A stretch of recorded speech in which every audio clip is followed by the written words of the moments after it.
Nawaf Salam appointed as Lebanon's prime minister after securing parliamentary majority. Syria's foreign minister emphasizes transitional justice, citizen welfare, and inclusive national rebuilding. And U.S. National Security Advisor Jake Sullivan says Gaza deal could be reached this week.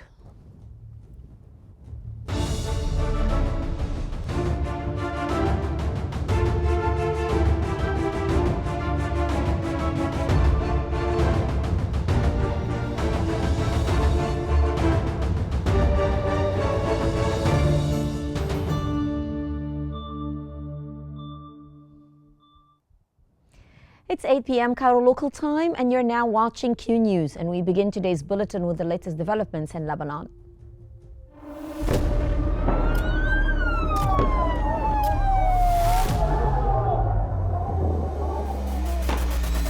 كل المستهدفين هن مدنيين.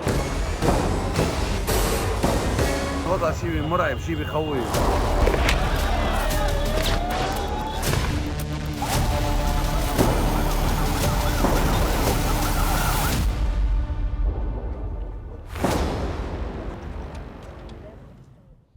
Lebanese President Joseph Aoun has appointed Nawaf Salam as Prime Minister after securing 85 parliamentary votes, surpassing Najib Mikati's 9 votes.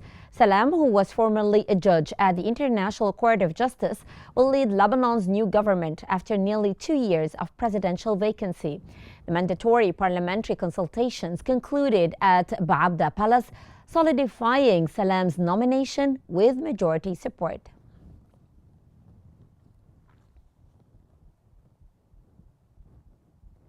The United Nations Security Council is holding a closed session on Lebanon to review the progress of a U.S. and French brokered ceasefire between Israel and Hezbollah. The agreement that was effective on November 27th ended 13 months of conflict. With the Israeli military withdrawing south of the Blue Line and Lebanese forces deploying south of the Litani River, members are expected to welcome the reduced violence and urge full implementation of the deal.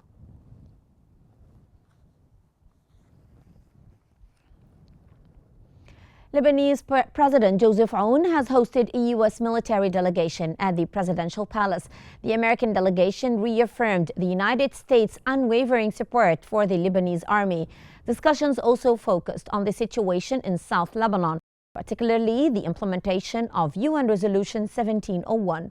The delegation emphasized the ongoing collaboration between the Lebanese Armed Forces, the United Nations Interim Force in Lebanon, UNIFIL, and the Monitoring Committee to maintain stability along the southern border.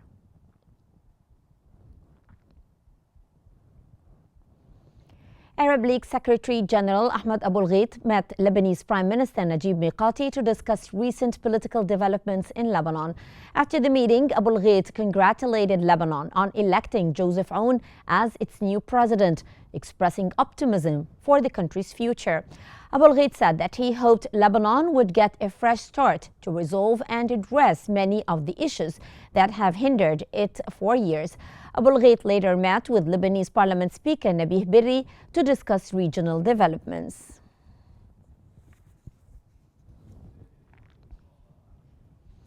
The Emirates news agency has reported that a high-level Emirati delegation has arrived in Lebanon to make arrangements for reopening the UAE embassy in Beirut after 3 years of closure.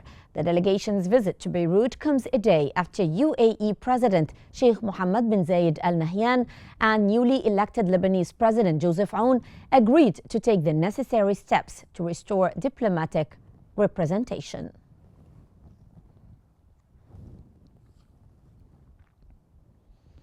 And for more analysis, we now move to Hani in our newsroom. To you, Hani.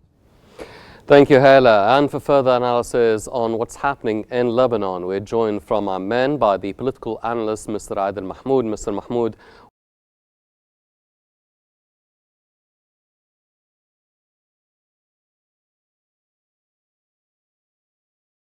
shape his approach as the Prime Minister?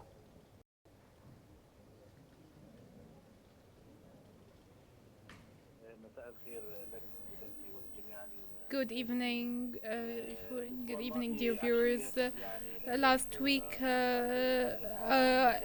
when Joseph Aoun was elected as president, he mentioned in his speech a roadmap, and later on, a strong government will be formed as a translation for his speech, and therefore. The prime minister was appointed, we will not have the same faces that we used to see before. Now, Salam is an esteemed man, and I think that what's happening is an appointment and assignment, not an election, just like what happened with President Aoun. The change is taking place in the Middle East, and it started in Lebanon. It's not a coup against the political regime. It's a new political regime with the character of Nawaf Salam was proposed years ago, and it was held by Hezbollah and their officials. And I think that the Nawaf Salam character is going to draw the features of the new government. It's a personal projection that the new government will not include all the factions. This government will tackle anti-corruption efforts. I think that change will also be related to senior official roles that we are going to see during the upcoming period, forming a new parliament and appointing a new speaker. These are the statements of the President Aoun. He talked about a new roadmap for internal affairs, and I think he will not be held up by the parliament members. But Lebanon is going to take a while to employ these new changes and for them to be effective. We're still waiting for the new arrangement with the new U.S. President Trump, and after the new political changes in Syria as well. Lebanon is witnessing new changes that the entire region political scene will be set based on. Everyone in the Arab world now is contributing and congratulating President Aoun for assuming his role as the president. The harmony between the president and the prime minister is very evident, and the population and the Lebanese people is very hopeful for the upcoming period with this new political system in Lebanon. And the international community has some sort of confidence in this new system compared to the previous regime. Now everyone is working for the best interest of Lebanon, supported by the international community for the reconstruction of Lebanon and restoring the neutrality of Lebanon, as mentioned by the Lebanese president, cooperating with Arab countries and supporting the Lebanese sovereignty. We are one of the countries that suffered the armed conflicts during the past period, and there was an agreement, a consensus in Lebanon and abroad that it's not about traditional democracy, because Hezbollah is having its second defeat after electing a new independent president. And now the prime minister is also not from Hezbollah, which is a new speech from the Lebanese state, and we need to wait for the government formation to see the new ministers. Well, given this new political system and these changes, now how do you foresee the shifting political dynamics in Lebanon and the reaction of the international community to it as well?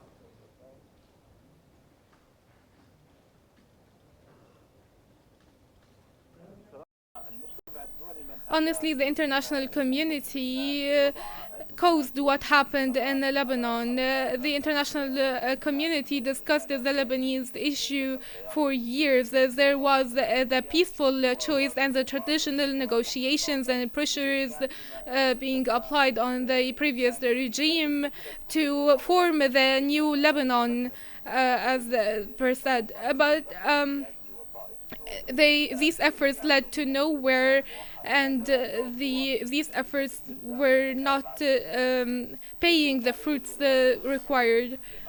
Now, what's happening is not succumbing to the new political Lebanese vision perceived by the international community or by the West. This is a new Lebanese model with new faces, with a new political system. That's why we don't see any confliction or contradictions between the international community and the new Lebanese system. We have seen a new sort of speech presented by the new president, and his visit to Saudi Arabia soon is an evidence of the new political direction in Lebanon. We see small political maneuvers here and there to represent the resistance faction that has lost everything.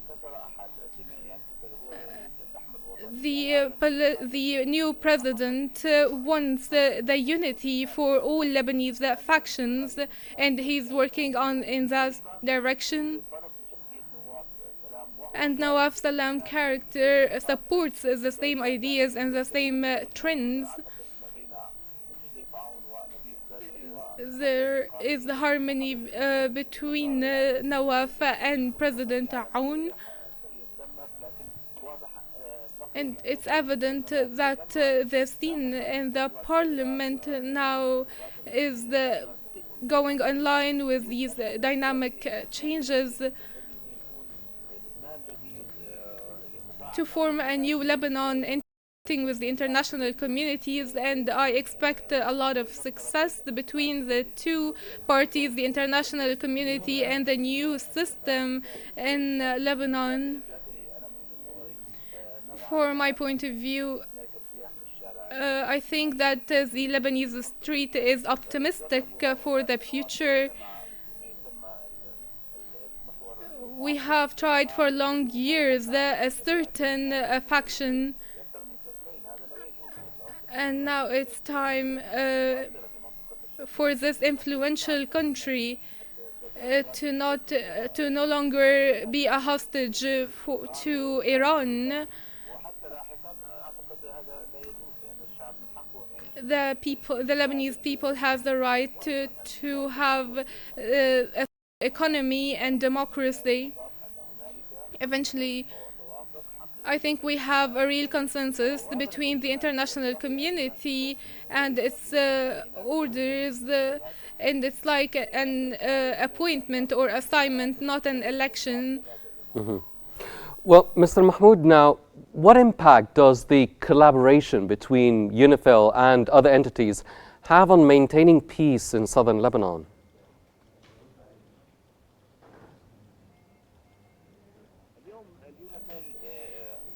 Today we see the UNIFIL part of the equation.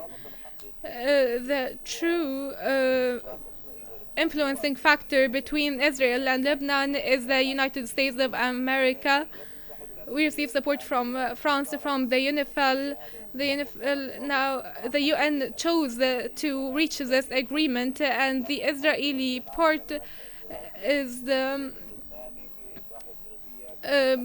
committing some violations in the southern region and on the borders.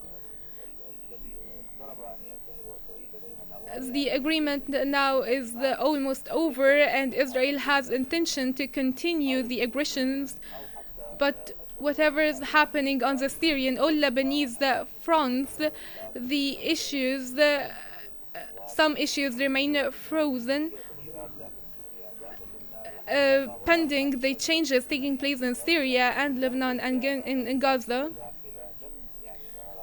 There are interrelated issues. The one issue affected the other. There are violations in Lebanon, and we see the same happening in Gaza, as well as Syria. Israel is taking control over some Syrian territories. So the NFL in southern Lebanon is a part of an agreement.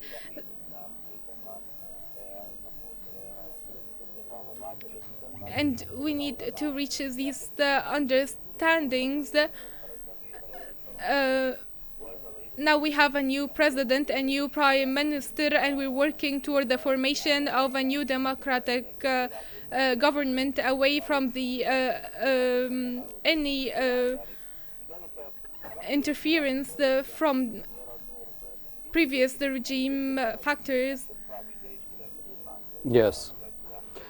Ladies and gentlemen, that was the political analyst, Mr. Adel Mahmoud. Mr. Mahmoud, thank you very much for your insights. Hela, back to you. Thank you very much, Hani. And moving on to Syria, where Syrian Foreign Minister Asad al-Shibani has reaffirmed Syria's commitment to transitional justice and accountability for crimes. Speaking at the International Ministerial Meeting on Syria, al-Shibani emphasized prioritizing citizen welfare, civil rights and human rights progress. He called for inclusive participation in rebuilding Syria, stressing constitutional rights for all.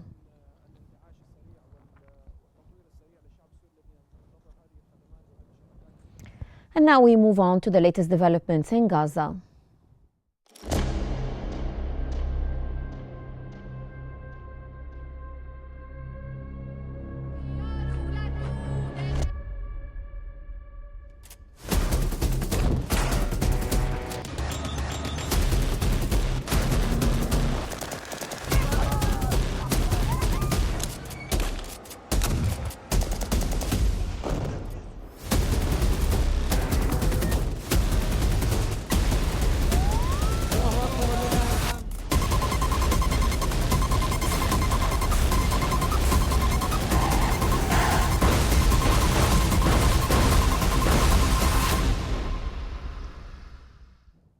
United States National Security Advisor Jake Sullivan has said that a deal on Gaza could be reached this week. During a press briefing, he added that there are no guarantees that both parties will agree to this deal.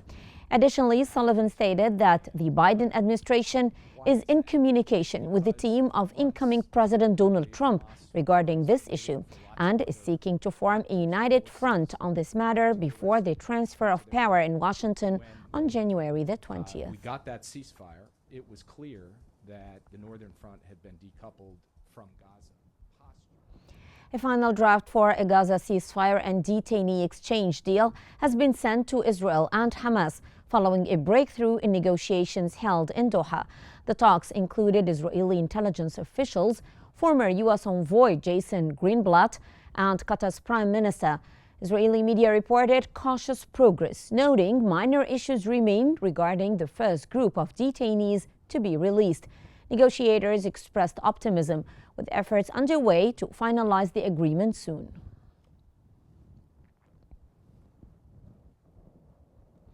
Israeli Prime Minister Benjamin Netanyahu's office announced that he discussed progress in Gaza detainee release negotiations with U.S. President Joe Biden. Netanyahu informed Biden about the directives given to the Israeli negotiating team in Doha, emphasizing their efforts to secure the release of detainees.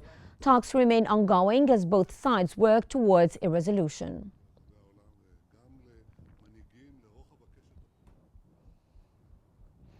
Israeli Foreign Minister Gideon Sa'ar has confirmed progress in negotiations over a Gaza ceasefire deal, specifically regarding the release of Israeli detainees held by Hamas. He emphasized that Tel Aviv is working diligently to finalize the deal. Sa'ar made the statement during a press conference with Danish Foreign Minister who highlighted the critical role of the United Nations Relief and Works Agency in aiding refugees. And soon we will know whether the other side. And now we move on to the latest developments in the Russia-Ukraine conflict.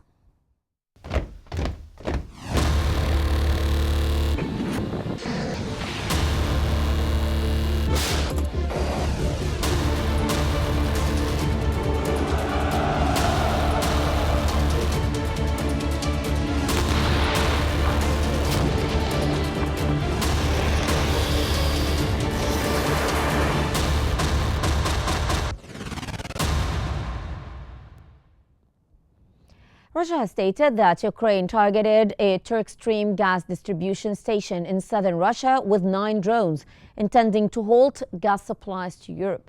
The Turk Stream pipeline remains the only route for Russian gas to Europe after the Nord Stream sabotage and Ukraine transit suspension. According to the military, Russian forces intercepted all drones without affecting the station's operations, highlighting the ongoing energy tensions amid the broader conflict.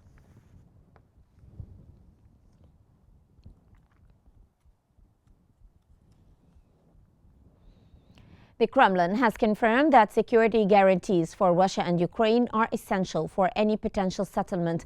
Dmitry Peskov emphasized President Putin's readiness to engage with all nations, including the United States, to resolve the conflict. That comes as Ukraine insists on the full withdrawal of Russian forces.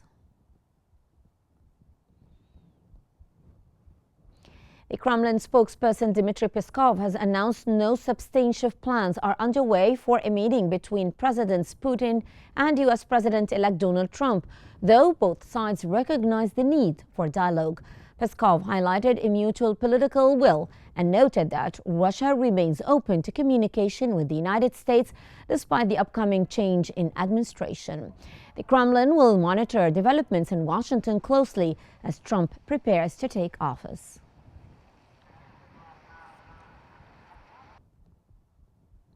Russia has announced that its forces have claimed control of 2 settlements in Kharkiv and Donetsk, respectively, while the Ukrainian side reported concluding a high-precision strike on a Russian command post. Russia's defense ministry added that its forces had successfully repelled Ukrainian counterattacks and launched offensives in the direction of Kharkiv, Zaporizhia, and Kherson. The statement also noted that Russian air defense systems had intercepted 55 Ukrainian unmanned aerial vehicles. From the other side, the General Staff of the Ukrainian Armed Forces reported that its forces had engaged in 75 battles on the front line, repelling 2 Russian attacks.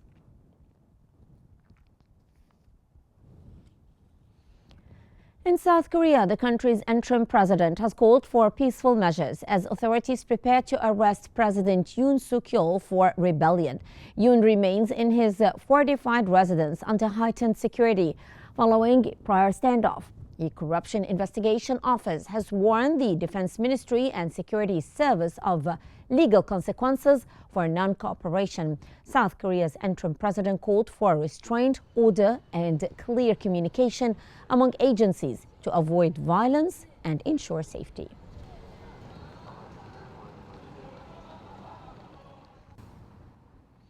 The lawyer of South Korea's former president Yoon Suk-yeol has announced that Yoon will skip the first impeachment trial on January 14th, citing security concerns. Yoon faces charges of briefly imposing martial law last month. Polls reveal 60% of South Koreans support his removal, while 30% oppose it. The Constitutional Court plans 5 hearings aiming for swift proceedings to address political instability caused by the impeachment vote held on December 14th.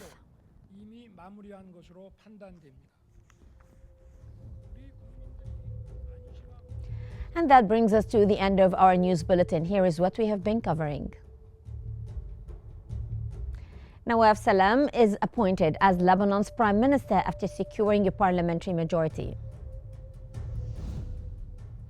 Syria's foreign minister emphasizes transitional justice, citizen welfare, and inclusive national rebuilding. And U.S. National Security Advisor Jake Sullivan says a Gaza deal could be reached this week. And this concludes our news bulletin for this hour. Don't forget to follow Q News on YouTube, Facebook, X, Instagram, and TikTok at QNewsEG to stay informed. I'm Hala Al-Hamalawi. Thank you very much for watching and stay tuned for more updates here on Q News.